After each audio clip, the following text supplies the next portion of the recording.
नमस्ते बच्चों, मेरा नाम है तेज प्रताप और आज हम कक्षा 9 जीव विज्ञान अध्याय 5 जीवन की मौलिक इकाई का पाठ 8वां पे बात करते हैं। और जैसे पार्ट 7 में हमने बात करी थी कि दो जो जब हम ये सेल ऑर्गेनेल्स के बारे में पढ़ रहे थे, तो उनमें से दो हमने पढ़े थे लास्ट वीडियो में, माइटोकॉन्ड्रिया और प्लास्टिड। माइटोकॉन्ड्रिया जिसको क्या बोला गया था, power house of the cell बोला गया था माइटोकॉन्ड्रिया। क्यों क्यों? क्योंकि क्या था, वो एनर्जी का प्रोडक्शन कर रहा था सेल के लिए। ठीक है। और उसके बाद दूसरा था प्लास्टिड। प्लास्टिड मेनली इसमें जो था वो दो दो प्रकार के थे। एक तो था आपका क्लोरो ल्यूकोप्लास्ट और क्लोरोप्लास्ट। ठीक है। क्लोरोप्लास्ट में जिसमें क्या था, क्लोरोफिल था, इसलिए किसमें हरा, जो प्लांट हरे होते हैं इसलिए, और ल्यूकोप्लास्ट जो होता है कलरलेस होता है। तो ये हमने लास्ट वीडियो हमने देख ली थी। और दोनों ही क्या होता है, डबल मेम्ब्रेन लेयर होती है। और दोनों के पास अपना क्या होता है, डीएनए होता है। ठीक है। तो ये तो लास्ट वीडियो थी। आज पार्ट 8 हम बात करते हैं वैक्यूल। एक और इसमें क्या था, जो कोशिकांग था, एक और था इसमें वैक्यूल यानी राजधानी, राजधानियां। और उसके बाद हम बात करते हैं कोशिका विभाजन यानी सेल डिवीजन, कि सेल में डिवीजन किस प्रकार से होता है। इसमें मेनली दो प्रकार के होते हैं, सूत्र विभाजन और अर्धसूत्र विभाजन। पहले इसमें हो गया जो चौथा, सॉरी छठवां जो है, कोशिकांग हो गया आपका रसधानी। ठीक है। रसधानी ये क्या होता है, ठोस या तरल पदार्थ का संग्राहक थैली होती है। यह क्या होती है, ठोस होती है और तरल पदार्थ का संग्राहक होता है। जैसे ये आप देखो, ये क्या है, प्लांट सेल। ये प्लांट सेल है, क्योंकि रसधानी जो होती है प्लांट सेल में, ये हमने डिफरेंस देखा था कि प्लांट सेल में क्या था, इसका साइज बड़ा होता है, जबकि एनिमल सेल में क्या होता है, छोटा होता है। ठीक है। क्योंकि प्लांट, और इसका रीजन ये भी है क्योंकि प्लांट के लिए क्या होती है, ज्यादा जरूरत पड़ती है, कभी कभी सनलाइट नहीं आती, तो उसके लिए प्लांट क्या होता है, फूड स्टोर करने के लिए, इसलिए इसका साइज बड़ा होता है। ठीक है। तो ये क्या होता है, बड़ा होता है। और तरल पदार्थ का संग्राहक होता है। जंतु कोशिका में रासायनिक छोटा और पादप कोशिका में बड़ी होती है।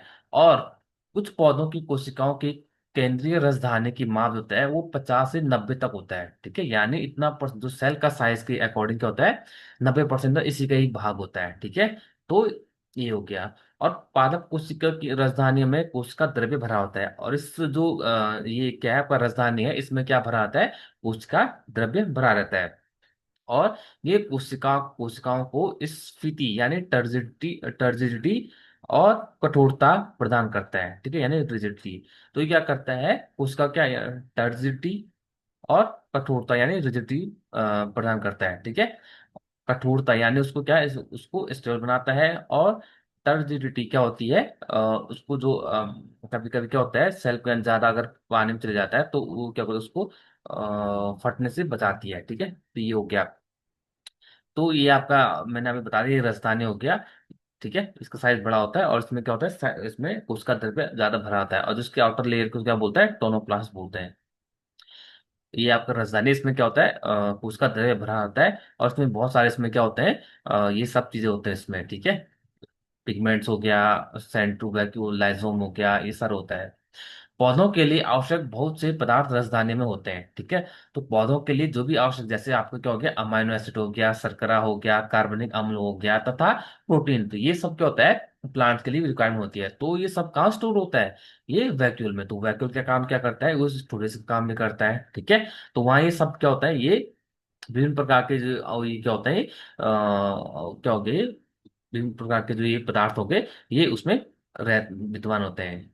कुछ को एक कोशिका जीव, जैसे इसमें आपकी बात करें कि राजधानी अतिरिक्त जल तथा अपशिष्ट पदार्थों को शरीर से बाहर निकाले महत्वपूर्ण भूमिका निभाते हैं। जैसे स्टार्टिंग हमने एक अमीबा की बात करी थी। जो अमीबा होता है वो भी क्या होता है, उसमें जो रसायनें होती है वो क्या करती है, इसका जो बॉडी में जो जो एक्स्ट्रा जो क्या होता है, वाटर होता है, और अपशिष्ट पदार्थ को बाहर निकालने में भी हेल्प करता है। ठीक है। किसमें, एक कोशिका जीव जैसे अमीबा की बात करते हैं।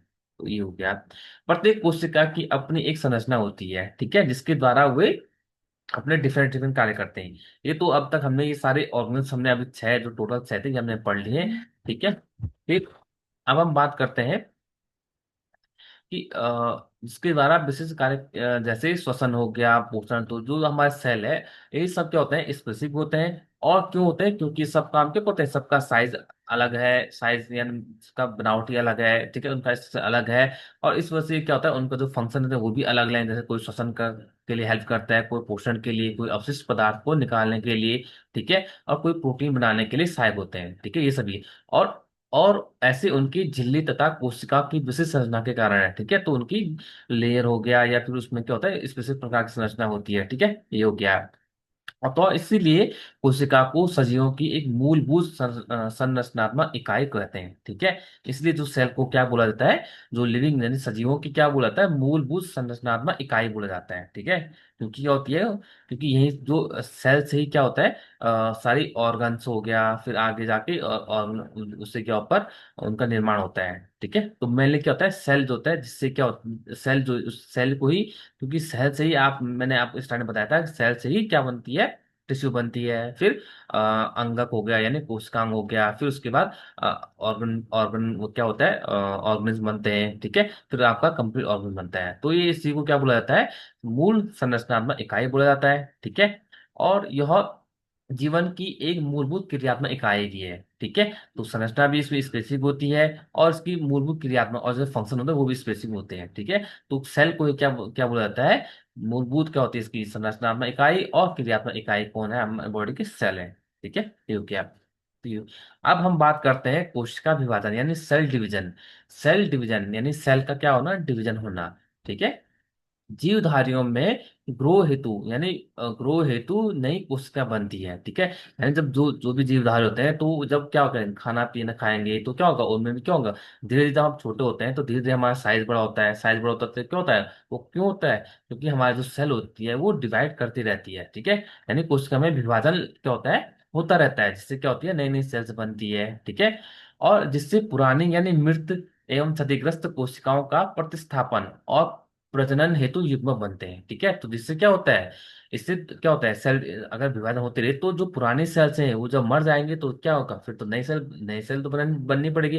तो नई सेल बनाती है, ठीक है। कोई अगर कहीं कहीं अगर सपोज हमारा हाथ कट गया, तो कुछ टाइम आप देखना, जब धीरे धीरे क्या होता है, सही होने लग जाता है, तो हमारे सेल सेम उसी टाइम उसी प्रकार की सेल बन जाती है। तो कैसे बनती है, तो यानी कोशिका विभाजन से नई सेल का निर्माण होता है, इसलिए वो घाव भर जाते हैं, ठीक है। इसलिए हमें कुछ टाइम बाद आप देखते हैं तो हमारे हाथ क्या होता है, हमें पता ही नहीं चलता कि कहाँ पे कटा हुआ था। तो वो क्यों, वो इस सेल डिवीजन क्या होता है, सेल जब विभाजन करती है तो अपने जैसी कोशिकाओं का निर्माण करके वो वहां पे सही कर देती है।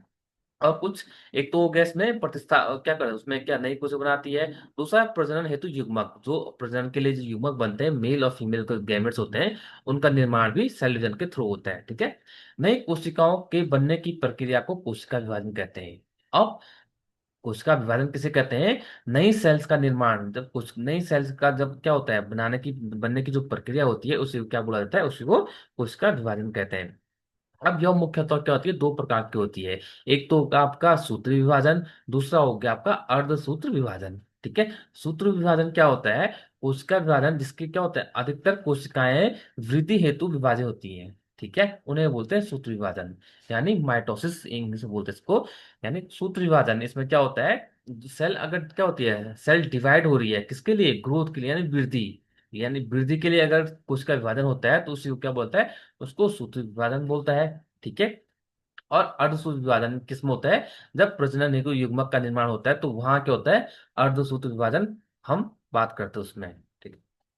ये क्या है, सूत्र विभाजन यानी माइटोसिस में क्या होता है, एक सेल से दो सेल्स का निर्माण होता है, ठीक है। माइटोसिस में क्या होता है, एक एक सेल यानी उसको मदर सेल बोलते हैं, ठीक है, उससे दो सेल का निर्माण होता है, ठीक है। ये आपके इसी को बोलते हैं, इसी को संततिक कोशिकाएं बोलते हैं, डॉटर सेल्स बोलते हैं, ठीक है। तो ये तो हो गया माइटोसिस। अब बात करते हैं अर्धसूत्र विभाजन यानी मियोसिस की बात करते हैं।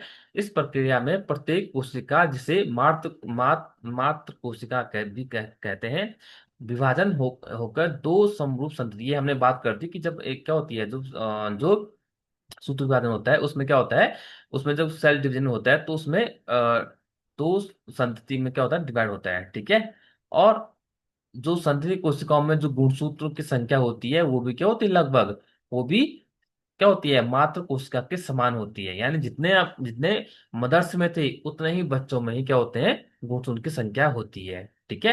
तो इसमें मेनली पहले बात क्या थी कि जो मदर सेल्स होती है उससे दो समरूप संतति यानी टू आइडेंटिकल सेम क्या होंगे, डॉटर सेल बनती है। यानी जैसे मदर है उसी की कॉपी समझ लो आप बनती हैं। ठीक है। और जो बच्चे थे, जो क्या थे, डॉटर थे, उनमें जो गुणसूत्र की संख्या थी वो कितनी होती है, वो क्या होती है, वो समान रहती है। यानी जितने भी किस्म होंगे, मदर सेल में होंगे, मात्र कोशिका में होंगे, उतने ही डॉटर सेल्स में भी होंगे। ठीक है।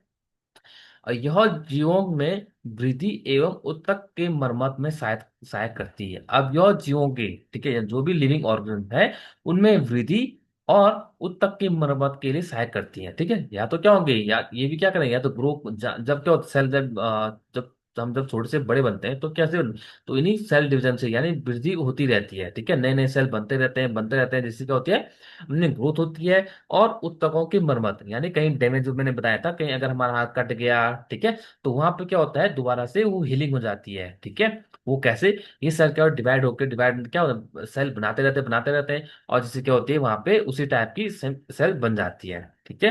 तो क्या मेनली जो इसका जो सहायक इसमें होती है, एक तो इसमें वृद्धि में सहायक होती है, ग्रोथ में, और दूसरा यानी रिपेयर करने में, कोशिकाओं की मरम्मत करने में सहायक का काम करती है। कौन, सूत्र विभाजन। ठीक है।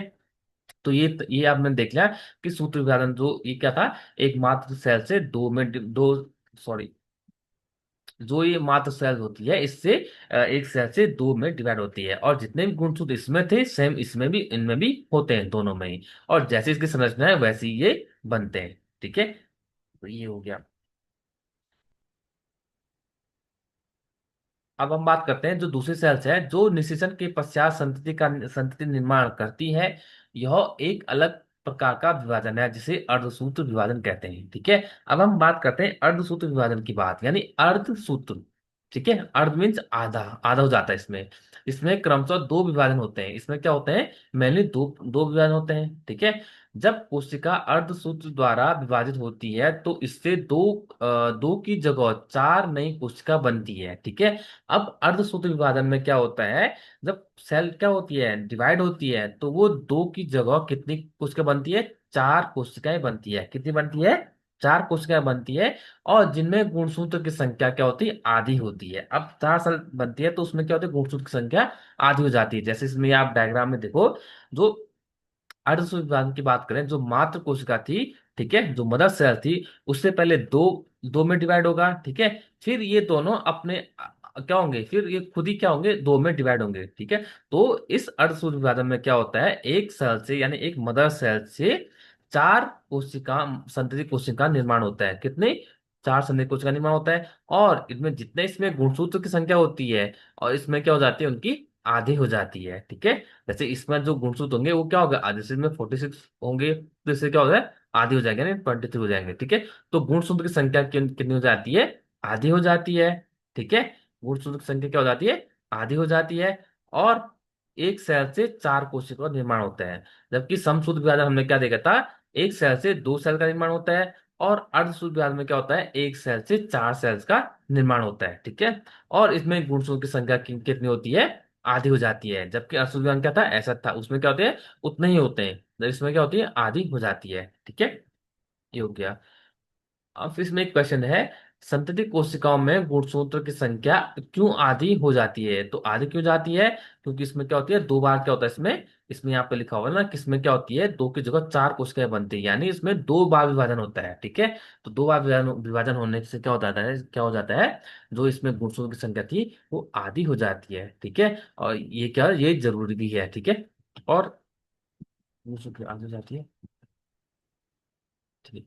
तो इस वीडियो में हमने देखा, लास्ट जो एक कोशिकांग था, राजधानी, इसके बारे में हमने देखा कि इसकी ये कहाँ पाया जाता है, मेनली योर प्लांट सेल में पाया जाता है। ठीक है। मेनली, सॉरी, पाया तो दोनों सेल में पाया जाता है, प्लांट सेल और एनिमल सेल में, पर लेकिन जो प्लांट सेल में होता है इसका साइज बड़ा होता है। ठीक है। और इसमें क्या होता है, कोशिका द्रव्य भरा रहता है। और इसमें जो प्लांट के लिए जो भी रिक्वायरमेंट क्या होती है, पदार्थ चाहिए होती है, वो इसके अंदर मौजूद है। यानी इसमें क्या हो गया, लिपिड हो गया, लिपिड हो गया, अमाइनो एसिड हो गया, कार्बोहाइड्रेट हो गया। ठीक है। तो ये सब इसमें पाए जाते हैं। और यह सेल का लगभग कितना भाग होता है, सेल का लगभग यह 90 या 50 से 90% तक सेल का भाग होता है, यानी जो सेल का साइज है उसके हिसाब से 90% तो इसी का ही क्या होता है, साइज होता है। ठीक है, किसी किसी प्लांट्स में। अब फिर हमने फिर बात करी, और फिर हमने बात करी कोशिका विभाजन, यानी जो सेल डिवीजन था, ये हमने देखा। यानी सेल में क्या करना है, ग्रोथ होने के लिए क्या होती है, सेल डिवाइड होती है। यानी या तो क्या, या तो क्या करेगी, सेल वृद्धि करेगी। ठीक है, या तो जो भी पुराने सेल से उसको उसमें क्या होगा, डिवीजन होगा तो नई सेल बनेगी। या फिर जो प्रजनन के लिए जो युग्मक बनते हैं उसमें भी डिवीजन होगा। ठीक है, तो दो प्रकार की होती है, एक हो गया समसूत्र विभाजन, सॉरी सूत्र विभाजन, दूसरा हो गया आपका अर्ध विभाजन। सूत्र विभाजन जो क्या काम करते हैं, इसमें क्या होता है, एक सेल से दो सेल का निर्माण होता है, और साथ में इसमें क्या होता है, जो गुणसूत्र की संख्या क्या होती है, समान इक्वल होती है। अब अर्ध विभाजन की बात करें, इसमें क्या होता है, दो बार विभाजन होता है, और जिससे क्या होती है, इसमें जो गुणसूत्र की संख्या क्या होती है, आधी हो जाती है। और इसमें जो एक सेल से चार सेल्स का निर्माण होता है। ठीक है, तो ये इसका फीचर था, एक सेल से चार सेल का निर्माण हो जाता है। और इसमें क्या हो जाता है, इसमें एक सेल से दो ही सेल का निर्माण होता है। और यह क्यों यह अशुद्ध विभाजन होता है, यह कोशिका की जो ग्रोथ के लिए, सेल की ग्रोथ, सेल बोल जो सूत्र विभाजन होता है, वो ग्रोथ के लिए, ग्रोथ के लिए हो गया, या फिर बॉडी में रिपेयर के लिए भी सहायक होती है। और अर्ध विभाजन होता है, ये जो प्रजनन के टाइम पे जो युग्मक बनते हैं उस टाइम क्या होता है, अर्ध का विभाजन होता है। ठीक है, ये हो गया माइटोसिस और मियोसिस। तो ये हमारा इस चैप्टर का लास्ट वीडियो था। ठीक है, चलिए।